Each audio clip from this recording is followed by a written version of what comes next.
Hello guys, welcome to my YouTube channel. हम लोग पिछले 4-5 वीडियोस से मिसिंग वैल्यूज़ को कैसे हैंडल करना है वो सीख रहे हैं। और हमने लास्ट वीडियो में मल्टीवेरिएट इम्प्यूटेशन स्टार्ट किया था विथ केएनएन इम्प्यूटर। आज हम लोग एक बहुत इंपॉर्टेंट टॉपिक करेंगे under the same topic, multivariate imputation. It's called iterative imputer, या फिर इसको माइस भी बोला जाता है। इसका जो अंडरलाइंग एल्गोरिदम है उसको माइस भी बोला जाता है। ठीक है।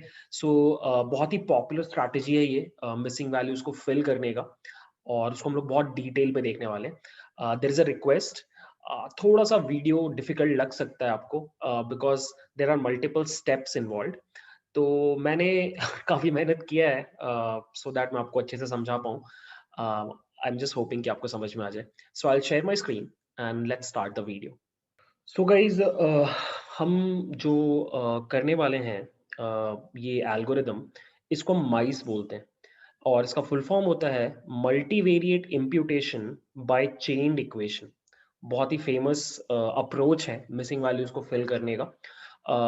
हम लोग डिटेल में पढ़ेंगे। मैंने एक्चुअली एक पूरा स्लाइड सॉर्ट ऑफ चीज प्रिपेयर किया है, बट इसके पहले I will just give you some overview. Overview ये है कि आप एक सर्टेन अजम्पशन के अंदर ही माइस को यूज करते हो। ठीक है। कब? अपेरेंटली मैंने शायद ये चीज आपके साथ डिस्कस नहीं की है। There are 3 categories of missing data, जिसमें से एक होता है मिसिंग कंप्लीटली एट रैंडम, एक और होता है मिसिंग एट रैंडम, और एक होता है मिसिंग नॉट एट रैंडम। ये 3 अलग अलग तरीके से डेटा मिसिंग हो सकता है आपके डेटा के अंदर। मिसिंग कंप्लीटली एट रैंडम का मतलब है कि आप चाहकर भी उसको मतलब देर इज नो रीजन, मतलब आपका डेटा कलेक्ट ही नहीं हुआ। मतलब इसका यही मतलब है कि आप जहां से भी डेटा ला रहे हो वहां पे कुछ सर्टेन रोज के लिए डेटा कलेक्शन हुआ ही नहीं। It could be anything. ठीक है। कोई भी रीजन हो सकता है। That is called missing completely at random. Missing at random में क्या होता है कि जो आपका डेटा कलेक्ट आप कर रहे हो वहां पे सोर्स में ही कुछ लोगों ने ऑप्शनली चीजें नहीं भरी। जैसे एक एग्जांपल है कि आपने अपना वेट नहीं फिल किया, या अपना एज फिल नहीं किया बिकॉज आप कॉन्शियस हो रहे हो या आप बताना नहीं चाहते हो। तो यहाँ पर एक अजम्पशन ये होता है मिसिंग एट रैंडम में कि जो आपका मिसिंग वैल्यू है उसको फिल किया जा सकता है बाकी के कॉलम्स के वैल्यू के थ्रू। मतलब देर इज अ रिलेशन। ठीक है। मिसिंग कंप्लीटली एट रैंडम में ऐसा नहीं करते आप। और मिसिंग नॉट एट रैंडम में क्या होता है कि जानबूझ के डेटा हटाया गया है। मतलब इसका यही मतलब होता है जानबूझ के डेटा हटाया गया है, और आपके बाकी कॉलम्स और आपका मिसिंग वाला जो कॉलम है उसके बीच में ज्यादा रिलेशनशिप नहीं रहता है, तो आप प्रिडिक्ट नहीं कर सकते। तो अजम्पशन ये है कि आप माइस तब यूज करते हो जब आप श्योर होते हो कि आपके पास जो डेटा है that is missing at random. मतलब आप बाकी कॉलम्स को यूज करके मिसिंग वाले कॉलम का वैल्यू प्रिडिक्ट कर सकते हो। तो ये एक अजम्पशन है। ट्राई तो आप कहीं भी कर सकते हो, बट बेटर रिजल्ट्स आपको मिसिंग एट रैंडम पे मिलेगा। ठीक है। एडवांटेज क्या है इस टेक्निक का कि इट्स क्वाइट एक्यूरेट, मतलब इसका परफॉर्मेंस बहुत बढ़िया रहता है। और इसका डिसएडवांटेज ये है कि ये स्लो हो जाता है, क्योंकि आप क्या कर रहे हो, आप एक्चुअली एक मशीन लर्निंग एल्गोरिदम को यूज करके मिसिंग वैल्यूज का वैल्यू प्रेडिक्ट करने का ट्राई कर रहे हो। तो ये एक डिसएडवांटेज हो जाता है। और एक और डिसएडवांटेज हो जाता है कि आपको अपना पूरा ट्रेनिंग सेट सर्वर पे रखना पड़ता है, क्योंकि अगर सर्वर पे कोई मिसिंग डेटा आएगा तो वो प्रिडिक्शन ट्रेनिंग वाले डेटा के ऊपर होगा। ठीक है। तो ये दो डिसएडवांटेजेस हैं। थोड़ा स्लो हो जाता है, एज इन स्पीड का प्रॉब्लम है, और मेमोरी का भी प्रॉब्लम है। तो बड़े डेटा सेट्स के ऊपर काम करने में थोड़ा प्रॉब्लम होता है, स्पीड स्लो हो सकता है, but it is quite accurate. ठीक है। अब मैं क्या करूंगा, मैं आपको बहुत डिटेल में बहुत आराम से समझाने का ट्राई करूंगा कि ये एल्गोरिदम कैसे काम करता है। ठीक है। तो लेट्स स्टार्ट। सो इस पर्टिकुलर एक्सप्लेनेशन के लिए मैंने uh, एक डेटा सेट उठाया। This is the data set, ये मुझे कैगल पे मिला, और यहाँ पे 4 कॉलम्स हैं। बेसिकली ये स्टार्टअप का डेटा सेट है कि कोई स्टार्टअप अपने R&D में कितना खर्चा कर रहा है, एडमिनिस्ट्रेशन में कितना खर्चा कर रहा है, मार्केटिंग में कितना खर्चा कर रहा है और उसका प्रॉफिट कितना आ रहा है। So it's a regression problem. अब मैंने क्या किया, सिंस हमें माइस इंप्लीमेंट करना था, तो माइस आप हमेशा इनपुट कॉलम्स के ऊपर ही इंप्लीमेंट करते हो, और यहाँ पे इनपुट कॉलम्स बस ये हैं, ये। तो मैंने इस कॉलम को हटा दिया, ठीक है। तो वही आपको यहाँ पे दिखाई देगा कि after removing the target column मेरे पास जो डेटा है वो ऐसा दिखाई दे रहा है।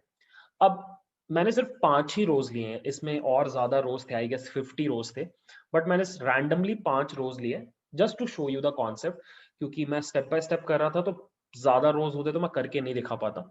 तो जो भी है, ये हमारे पास ये 5 रोज और 3 कॉलम्स का डेटा सेट है। अब मैंने क्या किया, जानबूझ के इसमें से कुछ वैल्यूज हटा दी, ठीक है। मिसिंग वैल्यूज मैंने कुछ हटा दी, जैसे कि यहाँ पे यू कैन सी मैंने ये वैल्यू हटा दी है, मैंने ये वैल्यू हटा दिया है, और मैंने ये वैल्यू हटा दिया। सो फाइनली जो मेरे पास डेटा सेट है वो ये है, जिसमें 5 रोज हैं, 3 कॉलम्स हैं और 3 मिसिंग वैल्यूज हैं। हर कॉलम में एक एक मिसिंग वैल्यू है। अब मुझे ये मिसिंग वैल्यूज को प्रिडिक्ट करना है यूजिंग माइस, हमारा एल्गोरिदम, ठीक है। कैसे करोगे? स्टेप बाय स्टेप करना होता है। सबसे पहले स्टेप में आप क्या करते हो कि आपकी जितनी भी नैन वैल्यूज हैं, आप उनको मीन से रिप्लेस कर देते हो। किस चीज के मीन से? अपने कॉलम के मीन से, ठीक है। सो यहां पर यू कैन सी ये 9.25 कहां से आया? ये बेसिकली इस कॉलम का मीन वैल्यू है। सिमिलरली ये 11.25 कहां से आया?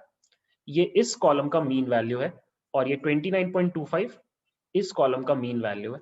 तो आप जब स्टार्ट करते हो तो अपनी सारी मिसिंग वैल्यूज को उसी कॉलम के मीन से रिप्लेस कर देते हो। दैट इज स्टेप 1, ठीक है। अब आता है स्टेप 2। स्टेप 2 में अब आप क्या करते हो कि आप लेफ्ट टू राइट मूव करते हो, अपने कॉलम्स में लेफ्ट टू राइट मूव करते हो। और सबसे पहले आप क्या करते हो कि आपका जो पहला कॉलम है लेफ्ट में, इस केस में R&D स्पेंड वाला जो कॉलम है, इसमें जहां जहां पे भी वैल्यूज मिसिंग थी उनको वापस आप नैन वैल्यू से रिप्लेस कर देते हो। जैसे ऊपर आपने इस वैल्यू के मीन से रिप्लेस किया था, अब आप इसको वापस नैन से रिप्लेस कर दे रहे हो। क्यों ऐसा किया आपने? बिकॉज अब आप इसको प्रिडिक्ट करोगे यूजिंग योर एल्गोरिदम। बाकी दोनों वैल्यूज जैसी हैं वैसे ही रही, ये वापस नैन बन गया, ठीक है। अब यहां पे मेन चीज होता है, यहां पे आप क्या करते हो कि आप यहां पर एक एल्गोरिदम लगाते हो, कोई भी algorithm, linear regression, decision tree, random forest, कोई भी एल्गोरिदम आप लगा सकते हो। तो अब क्या हुआ कि ये जो रो है जहां पे मिसिंग वैल्यू है, यहां पे आप प्रिडिक्शन करोगे, तो बाकी जितने भी रोज हैं वो बन जाएगा आपका ट्रेनिंग डेटा। तो ये जो रेड बॉक्स दिखाई दे रहा है और ये जो रेड बॉक्स दिखाई दे रहा है, इनको मिला करके मेरा ट्रेनिंग इनपुट बन गया, और ये जो ब्लू बॉक्सेस दिखाई दे रहे हैं ये मेरे आउटपुट बन गए, ठीक है। So you can see administration and marketing spend, और ये 1530, 1530, 1041, 1041, 11, 26, 15, ये मेरा इनपुट है मेरे एल्गोरिदम के लिए। मैंने लीनियर रिग्रेशन यूज किया है, आप कोई और एल्गोरिदम भी यूज कर सकते हो। ये मेरा एक्स हो गया, इनपुट हो गया, ठीक है। और ये जो ब्लू है ये कॉरस्पॉन्डिंग आउटपुट हो गया। सो ये पूरी चीज बन गई कैपिटल एक्स, और ये पूरी ब्लू चीज बन गई वाई। अब मैंने मशीन लर्निंग मॉडल को ट्रेन किया, ठीक है। तो इस डेटा पे मशीन लर्निंग मॉडल ट्रेन हो गया। अब मैं उसको नया इनपुट दूंगा विच इज दिस गाय, 5 और 20, और इस चीज के लिए मैं प्रिडिक्शन निकलवाऊंगा, और वो प्रिडिक्शन निकल के आ रहा है 23.14। आई होप आपको ये चीज समझ में आ रहा है। सो हमने सबसे पहले क्या किया, सारी मिसिंग वैल्यूज को रिप्लेस कर दिया कॉलम के मीन वैल्यू से। उसके बाद लेफ्ट से पहले कॉलम को पकड़ा, जहां जहां पे भी मिसिंग वैल्यूज थी उनको वापस मिसिंग बना दिया, और बाकी के डेटा को यूज करके एक मॉडल को ट्रेन किया, और जिस जिस रोज में वैल्यूज मिसिंग थी उसके बाकी कॉलम्स के वैल्यू को इनपुट दे करके मैंने मिसिंग वैल्यूज को प्रिडिक्ट करवाया। ये मैंने अभी तक किया। अब मैं लेफ्ट से राइट मूव करूंगा, और अब नेक्स्ट स्टेप में क्या होगा कि ये सेम डेटा यहां चला जाएगा नीचे।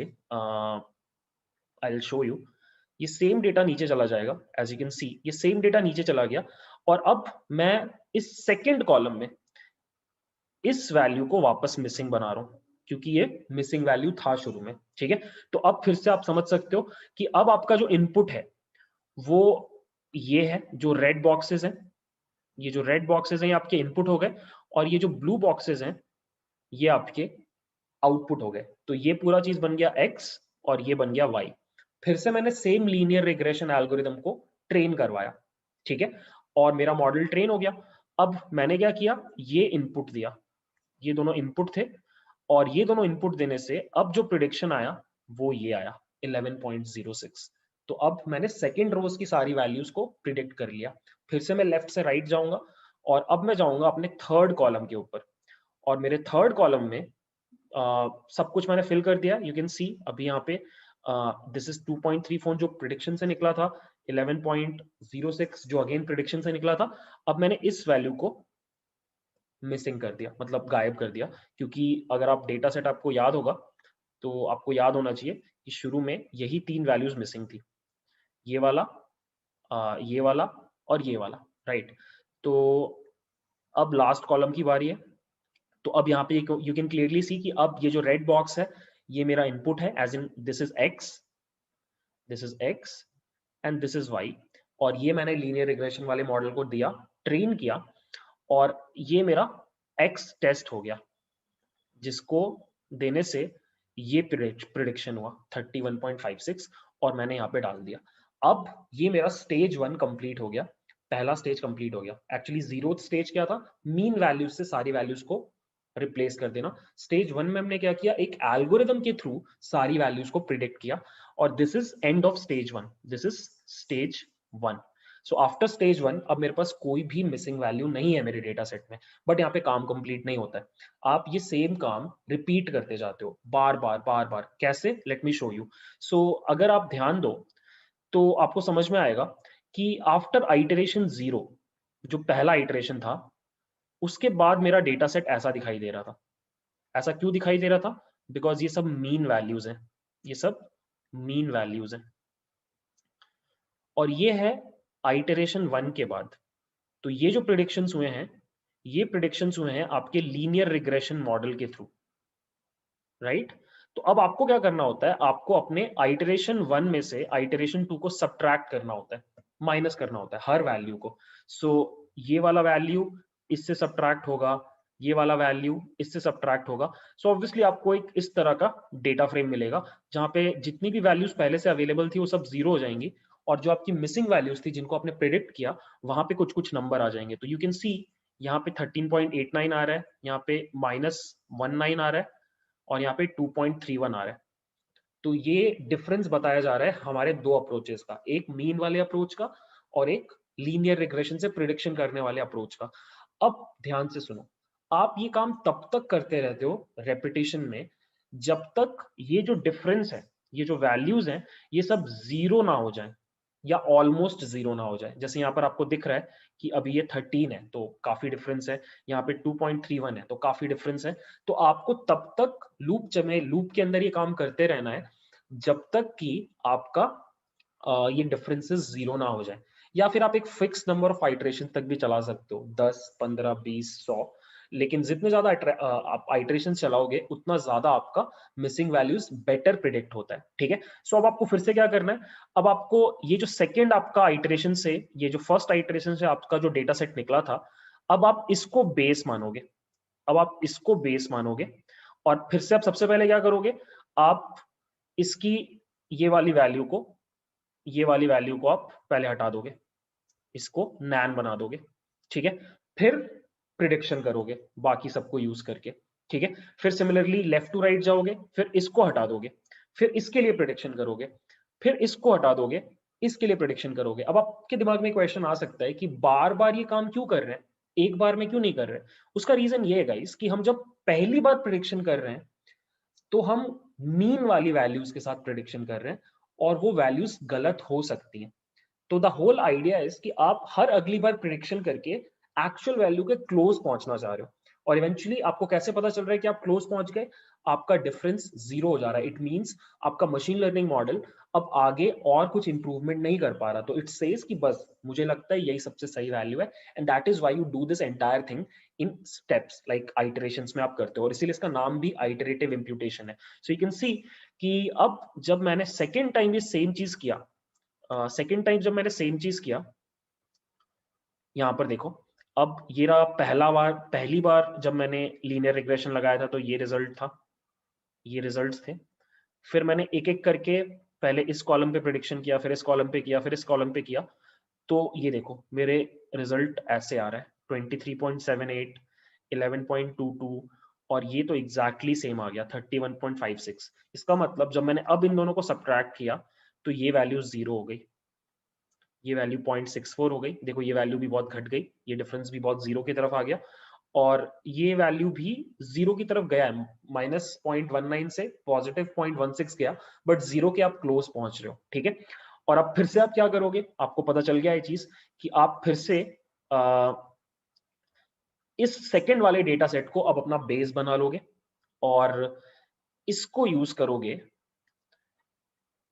To do third level of prediction. तो अब आप फिर से क्या करोगे, इस डेटा सेट में लेफ्ट टू राइट पहले इसको नैन बना के यहां प्रेडिक्शन करोगे, फिर इसको नैन बना के यहां प्रेडिक्शन करोगे, फिर इसको नैन बना के यहां प्रेडिक्शन करोगे। मैंने ये भी किया, तो फिर नई वैल्यूज ये आई guys, these are the new values, these are the new values. और अब जब मैंने डिफरेंस निकाला तो ये आ रहा है 0.79, ये आ रहा है 0.15 और ये दोबारा से बढ़ गया और बढ़ेगा, ऐसा होता है, फ्लक्चुएट करता रहता है। अभी तो हमने सिर्फ 2 आइटरेशंस चलाए, लोग 100 आइटरेशंस चलाते हैं। तो हमारा एंड गोल इज, मतलब आपको क्या करना चाहिए, ये पूरी चीज को प्रैक्टिस करके पता नहीं 10 15 20 आइटरेशन तक चलाओ और eventually the end goal should be कि आपकी जो एक्चुअल वैल्यूज थी, ये जो आपकी एक्चुअल वैल्यूज थी, आपको इनके क्लोज पहुंचना है। अभी तो हम इनके बिल्कुल भी क्लोज नहीं है क्योंकि अभी हमने बस 2 आइटरेशंस चलाए हैं।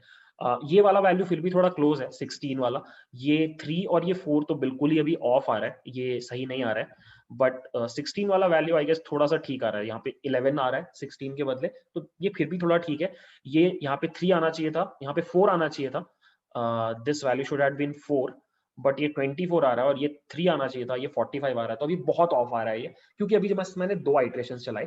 बट अगर आप और आइटरेशन चलाते जाओ, इसको लूप के अंदर आप करते जाओ, अब ये डेटा सेट को बेस रख करके आप नेक्स्ट चलाओ, फिर सब्ट्रैक्ट करो, तो eventually you will reach a position जहां पे आपके डिफरेंसेस 0 के बराबर आ जाएंगे और उसके बाद आप बाकी का काम करो जो आप करते हो, प्रॉब्लम सॉल्व करो, मशीन लर्निंग मॉडल लगा करके एक्यूरेसी वगैरह निकालो, तो यू वुड फाइंड कि आपके रिजल्ट्स बेटर आते हैं, ठीक है। तो आपका हेल्प करने के लिए मैं आपके साथ ये नोटबुक शेयर कर दूंगा। ये वही नोटबुक है, मैंने यहीं से स्नैपशॉट्स ले करके वहां पे चिपकाए हैं। तो आप क्या कर सकते हो, इस नोटबुक को यूज करो to build your intuition about this algorithm. मैंने यहाँ पे लिख रखा है, ऑल्दो मैंने बहुत ज्यादा कमेंट नहीं किया क्योंकि मैं थोड़ा जल्दी जल्दी में कर रहा था, बट यहाँ पे स्टेप बाय स्टेप मैंने सब कुछ कर रखा है 3 आइटरेशन तक। आप चाहो तो इसको थोड़ा सा और आगे बढ़ा के 5-10 आइटरेशन ट्राई करो। इफ पॉसिबल खुद का एक प्रोग्राम लिख लो जिसमें आप लूप के अंदर ये काम कर रहे हो, तो फिर आपको जल्दी से रिजल्ट्स दिखने लग जाएंगे, ठीक है। अब मैं क्या करूंगा, मैं आपको जल्दी से साइकिट लर्न में आइटरेटिव इम्प्यूटर कैसे यूज किया जाता है वो मैं आपको दिखाऊंगा। Okay, so let's start that.